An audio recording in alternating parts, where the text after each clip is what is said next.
사무엘하 6장 1절에서 11절입니다. 키워드는 베레스 우사, 갑작스럽지 않은 갑작스러움, 하나님의 기쁨입니다. 다윗이 이스라엘에서 뽑은 무리 3만 명을 다시 모으고 다윗이 일어나 자기와 함께 있는 모든 사람과 더불어 바알레 유다로 가서 거기서 하나님의 궤를 메어 오려하니 그 궤는 그룹들 사이에 좌정하신 만군의 여호와의 이름으로 불리는 것이라. 그들이 하나님의 궤를 새 수레에 싣고 산에 있는 아비나답의 집에서 나오는데 아비나답의 아들 우사와 아효가 그 새 수레를 모니라. 그들이 산에 있는 아비나답의 집에서 하나님의 궤를 싣고 나올 때에 아효는 궤 앞에서 가고 다윗과 이스라엘 온 족속은 잣나무로 만든 여러 가지 악기와 수금과 비파와 소고와 양금과 재금으로 여호와 앞에서 연주하더라. 그들이 나곤의 타작마당에 이르러서는 소들이 뛰므로 우사가 손을 들어 하나님의 궤를 붙들었더니 여호와 하나님이 우사가 잘못함으로 말미암아 진노하사 그를 그곳에서 치시니 그가 거기서 하나님의 궤 곁에서 죽으니라. 여호와께서 우사를 치심으로 다윗이 분하여 그곳을 베레스 우사라 부르니 그 이름이 오늘까지 이르니라. 다윗이 그날에 여호와를 두려워하여 이르되 여호와의 궤가 어찌 내게로 오리요 하고 다윗이 여호와의 궤를 옮겨 다윗성 자기에게로 메어가기를 즐겨하지 아니하고 가드 사람 오베데돔의 집으로 메어간지라. 여호와의 궤가 가드 사람 오베데돔의 집에 석 달을 있었는데 여호와께서 오베데돔과 그의 온 집에 복을 주시니라. 아멘. 다윗이 왕으로서의 입지를 다지면서 가장 중요한 일을 하게 됩니다. 하나님의 궤를 가져오는 것입니다. 3만 명을 모아 바알레 유다로 가서 하나님의 궤를 메어 오려고 했습니다. 2절을 보면 이 궤에 대해 설명하기를 그룹들 사이에 좌정하신 만군의 여호와의 이름으로 불리는 것이라고 했습니다. 그룹은 천사를 가리킵니다. 다윗이 그 궤를 가져온다는 것은 어떤 의미입니까? 하나님이 이스라엘의 통치자이심을 상징하는 것입니다. 하나님의 궤를 새 수레에 싣고 아비나답의 집에서 나오는데 그의 아들 우사와 아효가 그 수레를 몰았습니다. 다윗은 모은 많은 사람들을 연주하게 하며 기뻐하며 궤를 가지고 갑니다. 그런데 갑자기 나곤의 타작마당에 이르렀을 때 소들이 뛰기 시작했습니다. 궤가 떨어질 것만 같았고 우사는 급한 마음에 손을 들어 그 궤를 잡았습니다. 그런데 7절을 보면 그가 잘못하여 하나님이 진노하셨다고 했습니다. 그리고 그는 그 자리에서 죽게 됩니다.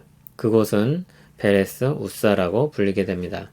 다윗은 두려움에 휩싸였습니다. 성으로 가져오려던 것을 중단하고 오베데돔의 집으로 가져갑니다. 11절을 보면 오베데돔이 가드 사람이라고 했습니다. 블레셋 사람인 것입니다. 거기서 석 달을 있게 되는데 하나님이 그와 그 집에 복을 주십니다. 우사의 죽음은 갑작스러웠습니다. 베레스라는 말은 갑작스럽다는 뜻을 담고 있습니다. 그가 갑자기 하나님의 진노를 사서 죽게 된 이유가 무엇입니까? 민수기 4장 15절을 보면 궤를 옮기는 방식이 나옵니다. 고앗 자손이 긴 막대를 이용해서 어깨에 지고 이동하도록 했습니다. 그러나 우사는 자기 나름의 방식으로 새 수레를 마련하고 소가 끌도록 했습니다. 그러다가 소가 날뛰게 되자 언약궤를 붙잡은 것입니다. 이동하는 방식이 처음부터 문제가 있었고 결국 큰 사고가 일어나고 만 것입니다. 분명 잘 하려고 한다고는 했을 것입니다. 그래서 새 수레도 장만했을 것입니다. 그러나 문제는 그저 그것이 자기 열심이었던 것입니다. 하나님께서 말씀하신 대로 고앗 자손이 어깨에 궤를 메었다면 소들처럼 뛰는 일들은 없었을 것입니다. 우사는 갑자기 죽게 되었지만 사실 그 원인은 갑작스럽지 않았습니다. 분명히 알리신 절차와 방식을 무시하고 자기 열심으로 계속 행하던 중에 사고를 낸 것입니다. 그러한 정황에서 볼 때 우사는 평소에도 말씀의 주의를 기울여 괴를 대하지 않았을 것입니다. 그리고 그것은 결국 하나님에 대한 태도이기도 했습니다. 마음에 숨은 것이 갑자기 튀어나올 때가 있습니다. 우리 입에서 나도 모르게 내뱉고 후회할 때도 있습니다. 때론 그렇게 드러난 마음이 오늘 사건처럼 치명적인 문제일 때도 있습니다. 하나님은 우사에 의해 옮겨지는 분이 아니라 스스로 결정하시고 자기 뜻대로 움직이시는 분입니다. 우리가 신앙생활을 하다 보면 하나님의 뜻을 무시한 채 내 열심으로 무엇인가를 하려고 할 때가 있습니다. 그렇게 하여 하나님을 잘 모시고 있다고 착각까지 하기도 합니다.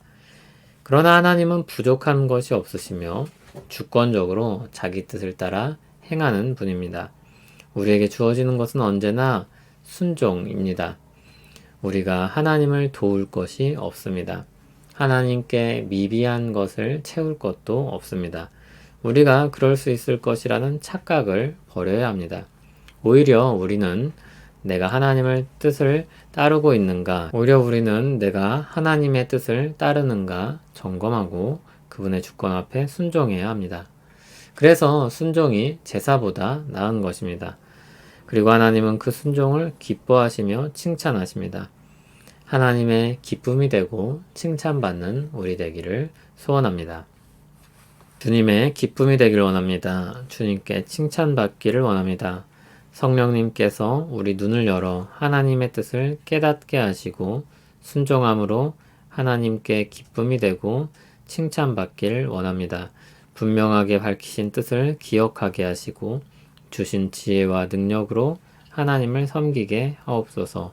예수님 이름으로 기도합니다. 아멘.